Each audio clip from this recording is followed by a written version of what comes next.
할렐루야, 할렐루야. 오늘도 새날을 주신 주님을 찬양합니다. 은혜로운 날, 복된 날, 감사한 날 되기를 간절히 바랍니다. 인자가 온 것은 섬김을 받으려 함이 아니라 도리어 섬기려 하고 자기 목숨을 많은 사람의 대속물로 주려 함이라. 아멘. 찬송가 438장 내 영혼이 은총 입어 찬양합니다.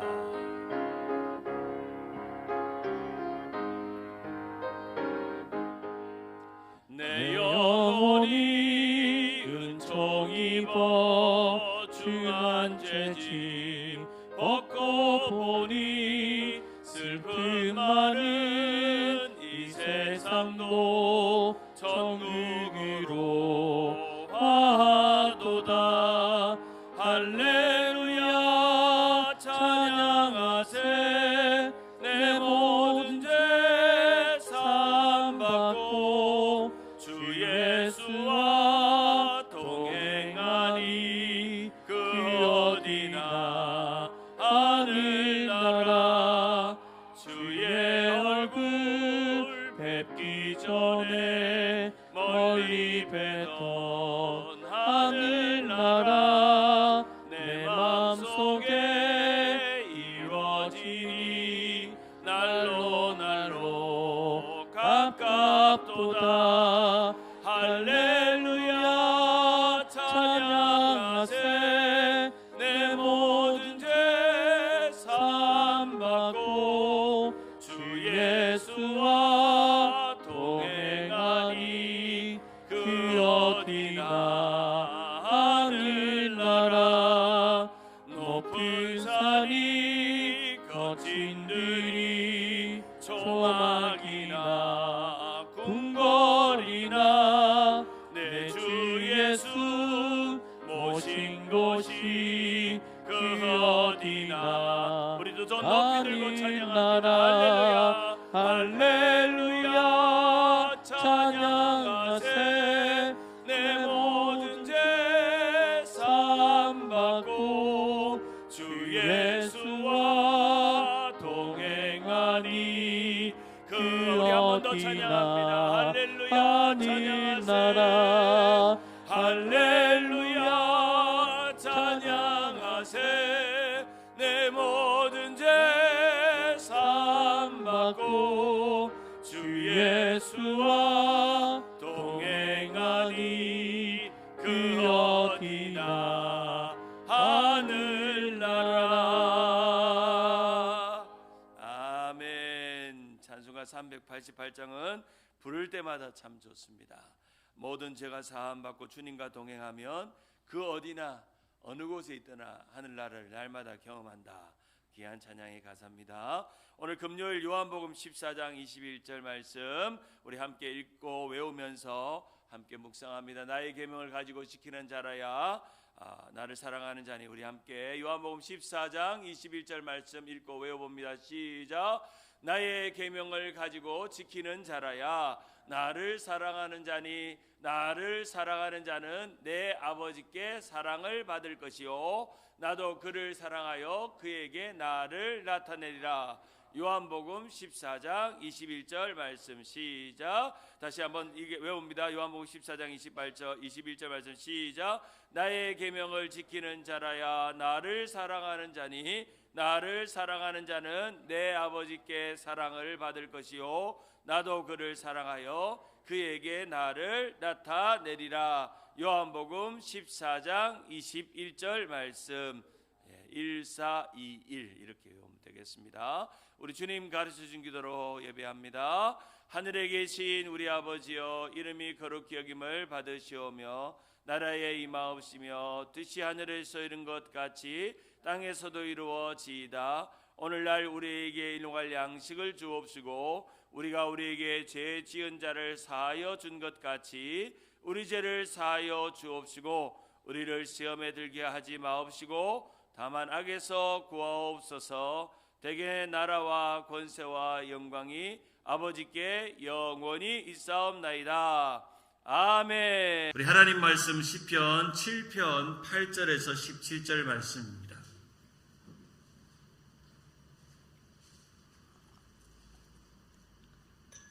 시편 7편 8절에서 17절 말씀. 시편 7편 전체는 보지 않고 8절부터 17절까지만 함께 한 목소리로 합독하십니다. 시편 7편 8절입니다. 같이 읽습니다. 여호와께서 만민에게 심판을 행하시오니 여호와여 나의 의와 나의 성실함을 따라 나를 심판하소서. 악인의 악을 끊고 의인을 세우소서.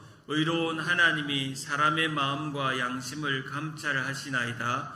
나의 방패는 마음이 정직한 자를 구원하시는 하나님께 있도다.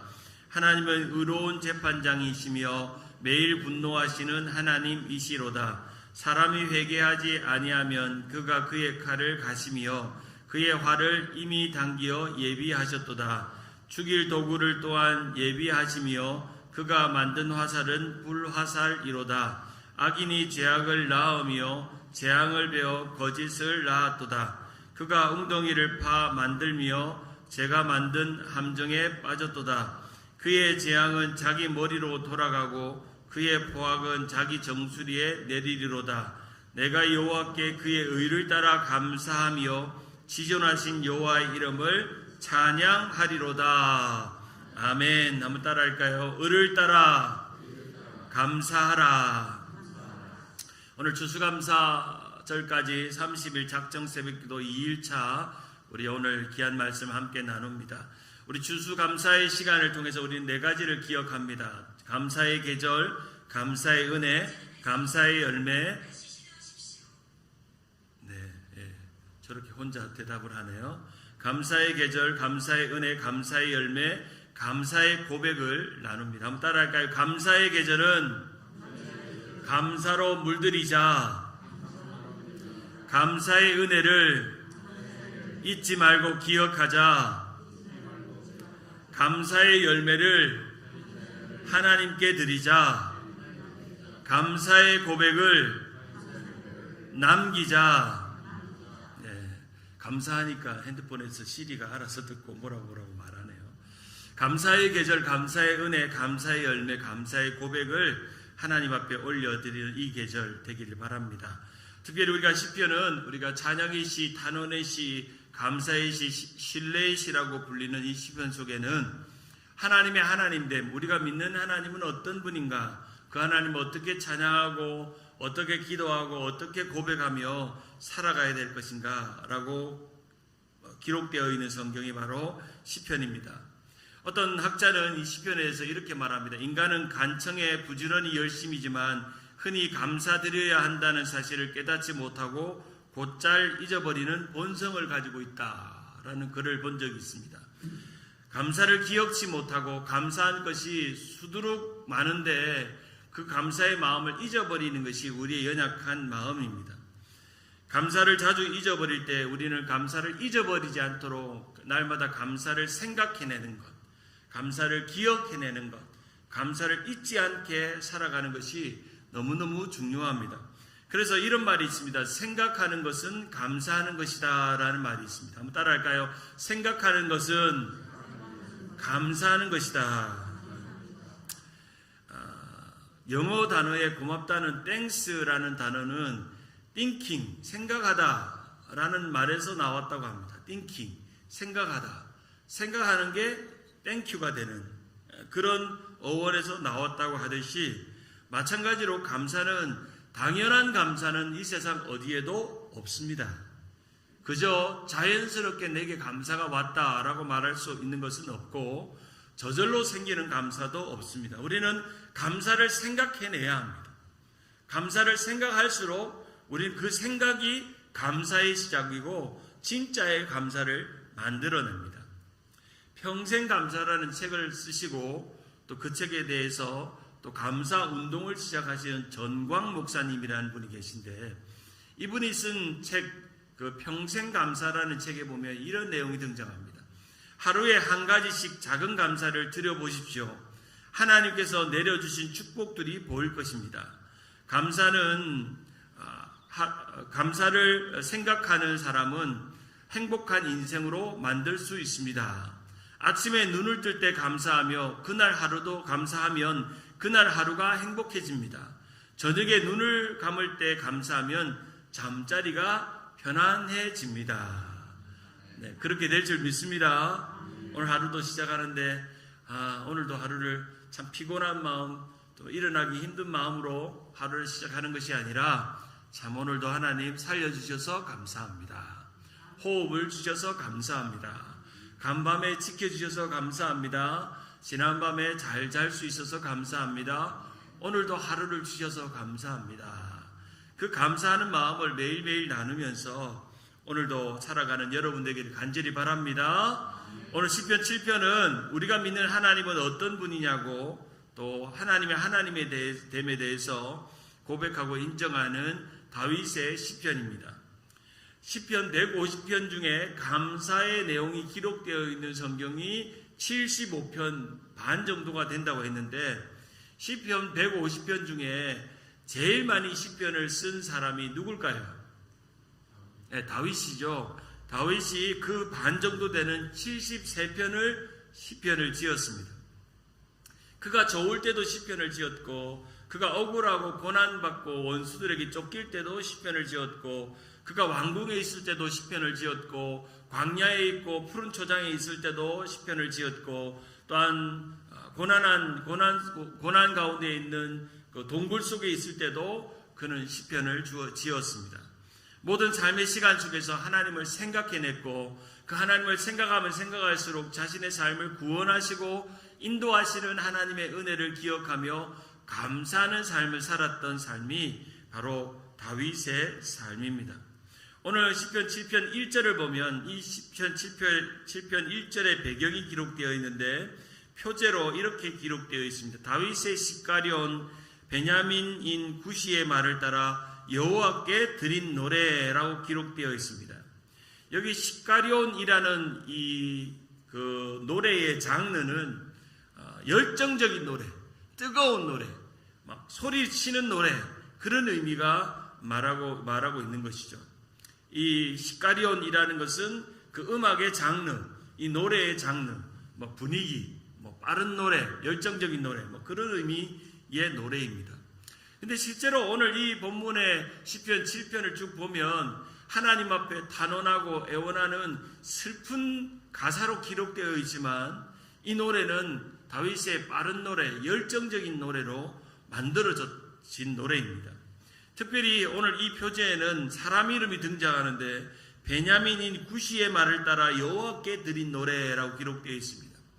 여기 베냐민 사람 구시가 누구인지는 정확하게 성경은 기록되어 있지 않습니다. 그리고 사무엘하를 봐도 이 베냐민 사람 구시가 다윗에게 어떤 관계의 사람인지, 베냐민 사람 구시의 말을 따라 노래를 만들었다고 기록하고 있는데, 구체적으로 이 사람이 어떤 사람인지는 알 수는 없는데, 많은 학자들이 오늘 이 본문의 배경을 살펴볼 때 베냐민 사람 이 구시라는 사람은 결코 다윗에게 좋은 사람은 아니었다는 겁니다.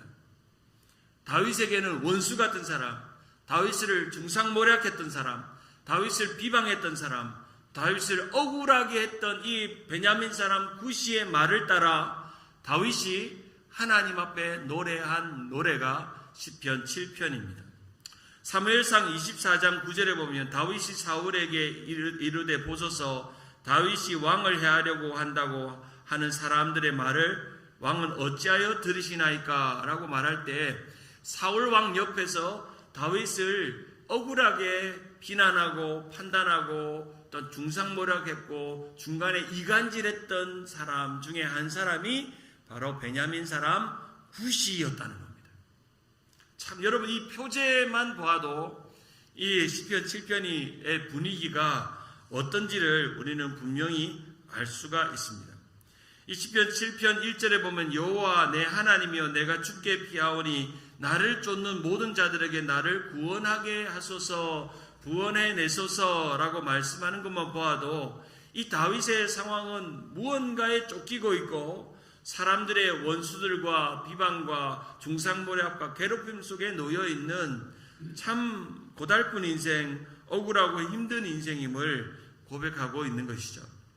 사랑하는 성도님 여러분, 우리가 참 우리를 힘들게 하는 것을 지난날을 돌아보면 상황이 우리를 힘들게 하고 환경이 힘들게 하고 우리 눈앞에 있는 문제가 힘들게 할 때도 많지만 제일 힘든 것은 사람입니다.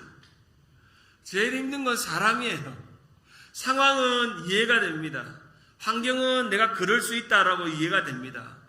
또 형편은 원래부터 그런 형편이다라고 이해되는데 정말 사람 때문에 비난받고 사람 때문에 괴롭힘을 당하면 그것처럼 괴로운 일은 없는 것이죠.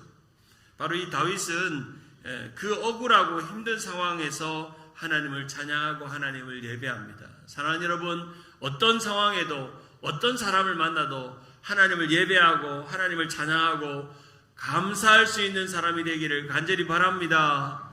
감사할 수 있으면 얼마나 좋겠습니까? 오늘 본문에 보면 시편 7편 1절에서 3절에 보면 이 다윗이 두 번이나 자신의 하나님을 이렇게 고백합니다. 7편 1절에 여호와 내 하나님이여 내가 주께 피하오니, 3절에 여호와 내 하나님이여 내가 이런 일을 행하였거나 내 손에 죄악이 있거나 라고 기록하고 있습니다. 바로 다윗이 믿었던 하나님은 여호와 내 하나님이라는 겁니다. 사랑하는 여러분, 오늘 이 아침에도 어떤 상황과 어떤 사람과 어떤 환경이 놓여 있어도 여호와는 여러분의 하나님인 줄 믿으시기를 바랍니다. 여호와 내 하나님, 내 하나님, 내 하나님께 내가 오늘도 나의 문제를 가져와 하나님 앞에 피합니다 라고 고백하는 시편이 시편 7편입니다. 그렇다면 이 시편 7편을 통해서 오늘 세 가지로 감사의 도전과 묵상을 해보려고 합니다. 첫 번째, 먼저 나의 죄와 의를 살피게 하시니 감사합니다. 먼저 나의 의와 죄를 살피게 하시니 감사합니다 라고 고백합니다. 다윗은 자신의 삶의 옳고 그름을 하나님께 가져갑니다. 그리고 하나님께 판단을 맡기고 하나님께서 심판하시기를 간절히 호소합니다. 먼저 이 상황에서 적들의 문제나 적들의 죄를, 원수들의 문제나 원수들의 죄를 지적하기 이전에 먼저 이 상황에 놓여 있는 내 마음 안에 하나님, 나의 죄는 무엇입니까? 그리고 나의 의는 무엇입니까? 라고 하나님 앞에 묻고 있습니다. 이것이 다윗의 영성의 탁월한 점입니다. 우리는 항상 문제가 일어나면 남을 탓하고 상황을 탓하고 나를 괴롭히는 그 사람을 탓하지만 다윗은 그 사람을 탓하기 이전에 자신에게 놓여있는 이 상황의 문제가 혹시 나의 죄 때문 아닌가? 또 하나님 앞에 나의 의는 무엇인가? 하나님 앞에 묻고 있습니다. 3절에 보면 여호와 내 하나님이여 내가 이런 일을 행하였거나 내 손에 죄악이 있거나, 4절에 화친한 자를 악으로 갚았거나 내 대적에서 깨달음 없이 빼앗았거나, 5절에 원수가 나의 영혼을 쫓아잡아 내 생명을 땅에 짓밟게 하고 내 영광을 먼지 속에 살게 하소서라고 말씀합니다. 먼저 나를 괴롭히는 자를 판단해달라고 말하기 전에, 나를 힘들게 하는 자를 판단하게 해달라고, 하나님이 심판해달라고 기도하기 이전에 하나님, 내가 하나님 앞에 악을 행한 것이 있는 것이 무엇인지 나를 살피는 마음을 주옵소서 하나님 앞에 기도하고 있는 것입니다. 하나님, 내가 저들을 판단하기 이전에 하나님께서 저를 먼저 판단해 주시옵소서, 나의 죄와 나의 의를 판단해 주시옵소서 하나님께 고백하고 자신의 삶을 하나님 앞에 들어 올려놓고 고백하는 것입니다. 사랑하는 성도님 여러분, 내 주변에 나를 힘들게 하는 사람이 있다면 먼저 나를 돌아보기를 바랍니다. 참 그게 참 어렵잖아요. 분명히 나는 아무 잘못도 없고 아무 문제도 없고 억울한데, 근데 이 세상 모든 사람은 다 억울해요. 다 억울한 마음으로 살아가요. 그런데 다윗은 자신의 죄와 자신의 의를 하나님 앞에 가져놓고 하나님이 친히 나를 먼저 판단해달라고. 사랑하는 여러분, 여러분의 마음 안에 어떤 일이 생기거나 상황이 생기나 고난이 오면 하나님, 나를 먼저 판단해 주세요 라고 하는 그 마음이 있으면 여러분은 귀한 감사가 시작되는 것입니다. 제일 감사한 것은 우리 마음 안에 다른 사람이나 상황을 판단하는 것이 아니라, 하나님, 나는 어떤 문제입니까? 나는 어떤 연약함이 있습니까? 혹시 제가 실수한 건 무엇입니까? 라고 판단하며 하나님께 그것을 맡기게 되는 것입니다. 우리가 우리 인생을 살아가면서 어떤 문제가 일어나거나 가정에서 어떤 갈등이 일어나면 제일 먼저 하기 쉬운 게 뭐냐면 남 탓하는 겁니다. 남 탓. 다른 사람을 판단하는 겁니다. 당신 때문에 일이 이 지경이 됐어. 내가 이러고 있는데 누구 때문인지 알아? 너 때문에 되는 일 하나도 없어. 당신 때문에 제명에 못 살아. 그렇게 말하는 가정은 감사할 수가 없습니다. 서로에 대해서 감사하는 마음이 없습니다. 남편 탓, 아내 탓, 자식 탓, 부모 탓하는 거죠. 남 탓하고 핑계하는 사람은 결코 감사할 수 없습니다. 다 너 때문이라고 말하는 사람은 결코 감사하는 마음이 없습니다. 내 탓하고 인정하는 사람만이 진정으로 감사하는 사람이 됩니다. 사랑하는 여러분, 내 탓이요 하시기를 주님의 이름으로 축원합니다. 내 탓이요 라고 말하는 순간 감사의 마음이 생기고 자신을 살피게 되는 것입니다. 다윗의 탁월한 점은 먼저 나의 죄와 나의 의를 하나님께서 판단해 달라고 하는 그 마음으로 그의 마음이 준비되어 있다는 것입니다. 두 번째로 반드시 판단하시고 심판하시는 하나님을 믿고 감사한다는 겁니다. 다윗이 이렇게 자신의 탓으로 여길 수 있었던 것은 이 모든 결론은 하나님 안에 있다고 믿기 때문입니다. 모든 잘못과 옳은 것과 틀린 것은 하나님이 마지막 때 반드시 판단하시고 재판하신다는 것을 믿기 때문에 나의 문제없음을, 나의 의로움을 하나님 앞에 고백함으로 반드시 하나님께서 나는 어렵고 저 악한 자들은 악하다고 반드시 심판하시고 재판하신다는 겁니다. 항상 문제는 내가 재판관이 되는 게 문제잖아요. 내가 이거 옳고 그름 자꾸 가리기 시작하는 순간부터 그 가정은 깨어지고 감사한 일은 없어지고 갈등이 생기고 문제가 생기는 것입니다. 다윗은 마치 자신의 문제를 가장 의로운 재판장이요 변호사인 여호와 내 하나님께 가져가서 호소합니다. 7장 6절에 보면 여호와여 진노를 일으키사 내 대적들의 노를 막으시며 나를 위하여 깨소서 주께서 심판을 명령하셨나이다 라고 말씀합니다. 여기서 하나님 깨어나셔서 판결을 내려주세요. 내가 잘못한 것이 있으면 나를 판단하시고 나를 괴롭히는 악한 자가 있으면 악한 자를 판단해달라고 기도합니다. 8절에 여호와께서 만민에게 심판을 행하시오니 여호와여 나의 의와 나의 성실함을 따라 나를 심판하소서라고 고백하고 있습니다. 바로 나의 의와 나의 성실함을 따라 여기서 두 번째 심판하소서라는 의미는 나를 변호하소서라는 의미입니다. 우리 하나님은 재판관이기도 하면서 나의 의와 나의 성실을 따라 나의 부족함을 변호해 주시는 변호사십니다. 믿습니까? 우리 하나님은 변호사십니다.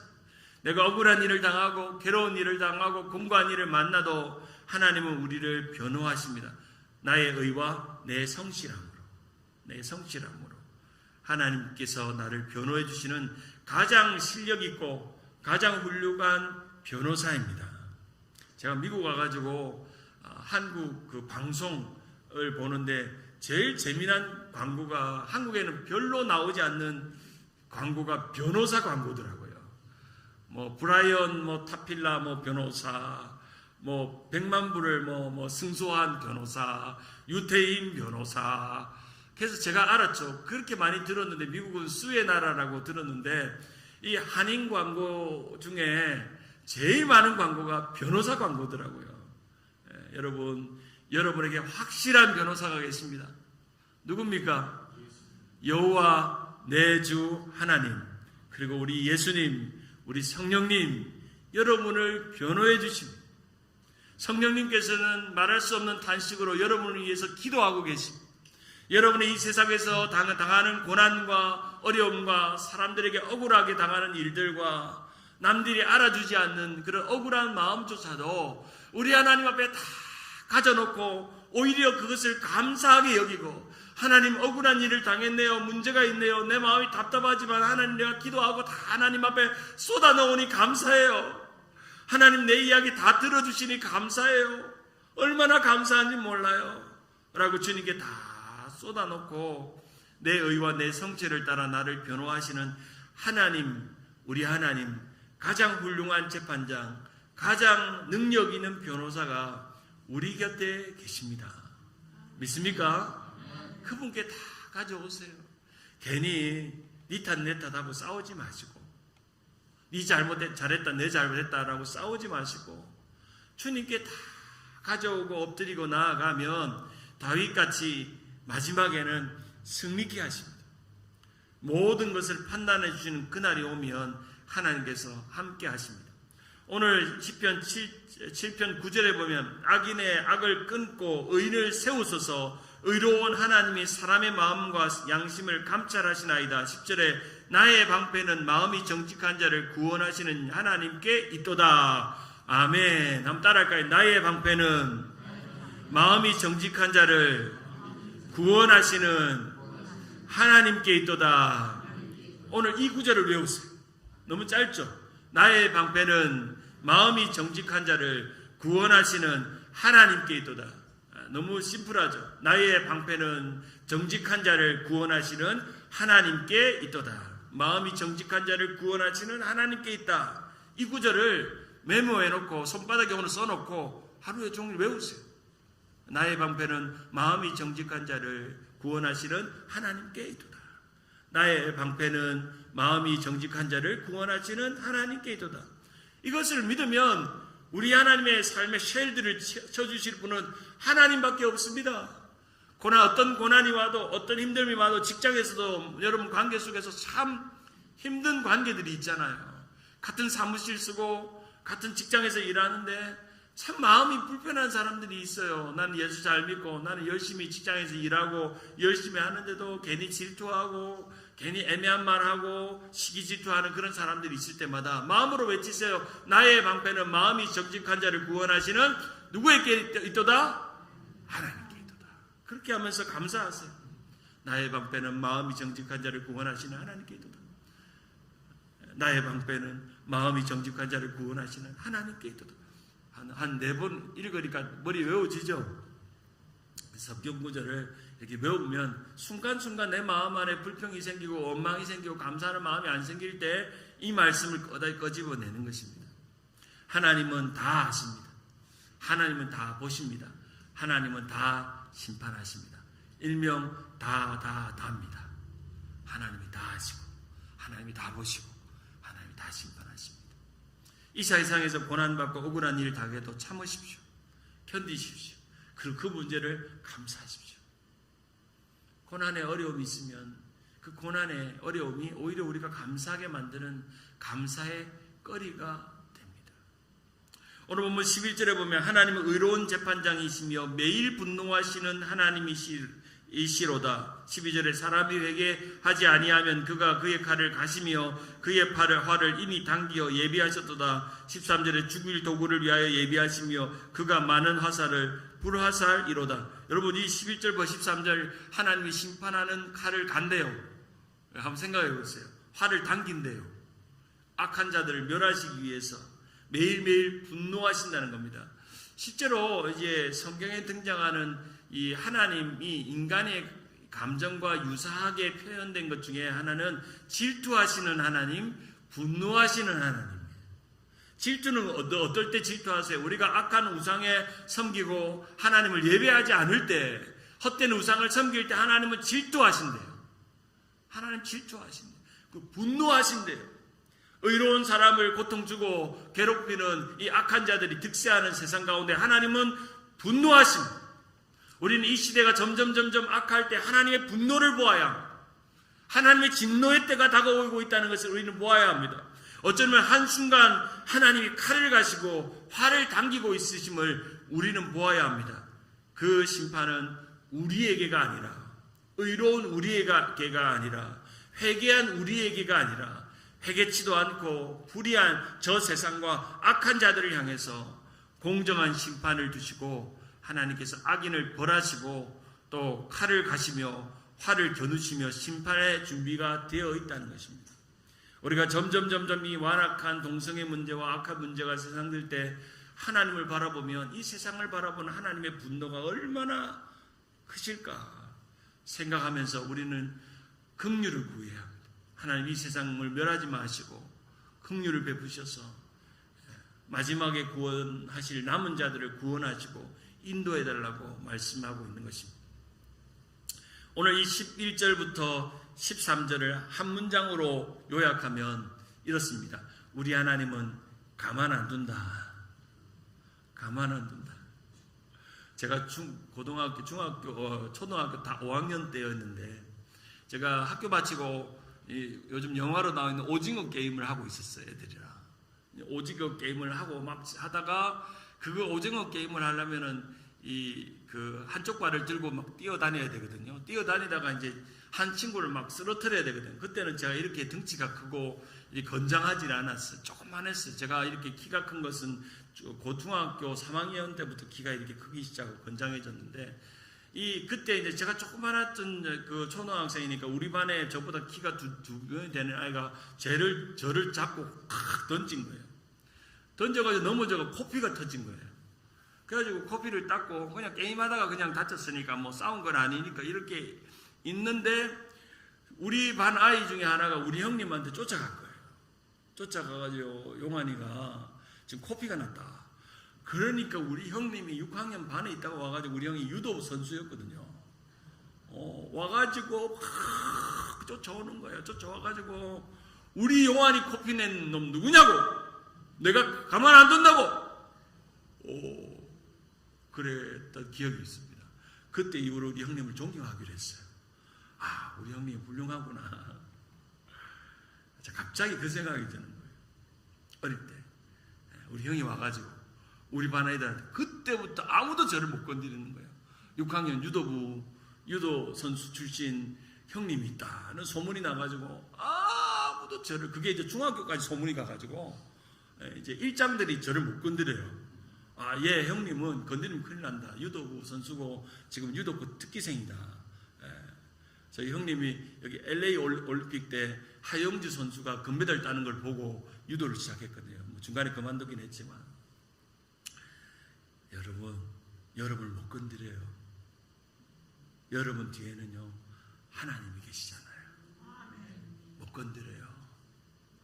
기도하세요. 하나님 가만두지 마세요. 나를 힘들게 하는 사람을 하나님 앞에 다 올려드리세요. 하나님이 가만두지 않습니다. 하나님의 의와 성실로 신실하게 선하게 믿음으로 살아갔던 사람을 고난주고 어렵게 하는 일들이 있으면, 그 사람들이 있으면 하나님이 가만두지 않습니다. 그것은 영적인 원리입니다. 오늘 이 말씀처럼 매일 분노하시는 하나님, 언제라도 악인을 벌하시는 하나님이 계십니다. 세 번째로 주님의 의를 따라 우리는 오늘도 감사할 뿐입니다. 오늘 17절에 보면 내가 여호와께 그의 의를 따라 감사하며 지존하신 여호와 이름을 찬양하리로다. 여러분, 이 1절과 마지막 17절의 분위기가 얼마나 다릅니까? 하나님, 저는요 이렇게 도망다닙니다. 피신다닙니다. 하나님 도와주세요 라고 했다가 마지막으로 17절에 내가 여호와께 그의 의를 따라 감사하며 지존하신 여호와 이름을 찬송하리로다. 베냐민 사람 구시가 끊임없이 나를 비방하고 나를 죽이려고 하고 나는 이렇게 도망다니지만, 나는 너무 억울하지만 오히려 이 순간 나의 의를 따라, 주님의 의를 따라 나는 감사하며 지존하신 여호와 이름을 찬송한다고 하는 의로운 재판과 함께 모든 걸 맡기는 그런 다윗의 모습을 봅니다. 여기서 의라는 단어가 오늘 본문에 많이 등장하는데, 이 의라는 체다크라는 단어는 공의를 말합니다. 공의. 우리는 세상적인 의는 정의라면 기독교적인 의는 공의입니다. 공의. 근데 이 공의는 하나님의 기준입니다. 하나님의 성품입니다. 하나님의 본질입니다. 특별히 기독교 이 성경에 등장하는 의는 우리가 말하는 의와 세상적인 의와는 좀 다르게 하나님과 바른 관계 속에서 맺어지는 의.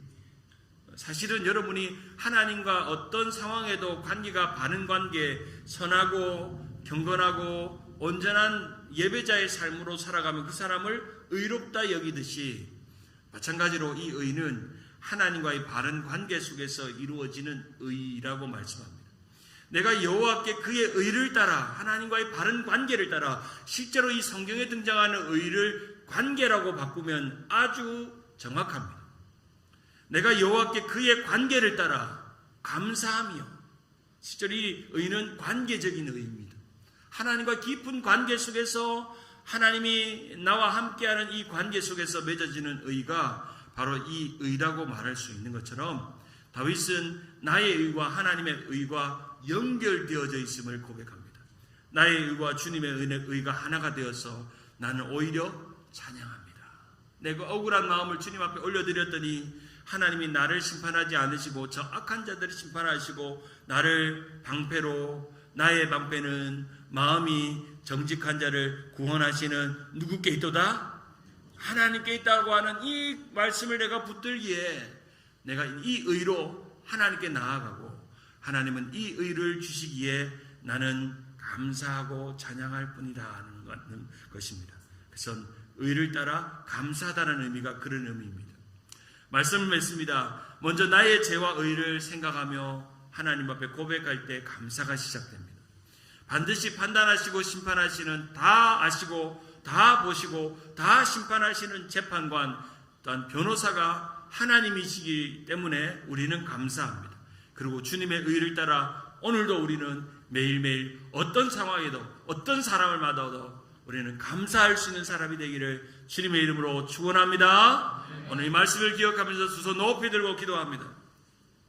지금은 우리 주 예수 그리스도의 은혜와 하나님의 사랑과 성령님의 교통하심이 다윗이 자신의 억울하고 힘든 상황 속에서 자신의 의와 자신의 죄를 하나님 앞에 먼저 고백하고 판단을 받고 오히려 그 시간들을 감사하게 여긴 것처럼 반드시 판단하시고 심판하시는 우리의 가장 의로운 재판관, 우리의 변호사가 하나님이시기에 오직 주님의 의를 따라 오늘도 감사하며 살기를 원하시는 이 자리에 있는 주님의 성도들, 온라인으로 함께 하시는 우리 주님 세운교회 성도들, 실시간으로 예배하는 미국과 한국에 있는 주님 세운교회 성도들 머리 위에 지금부터 영원까지 함께 있을지어다. 아멘.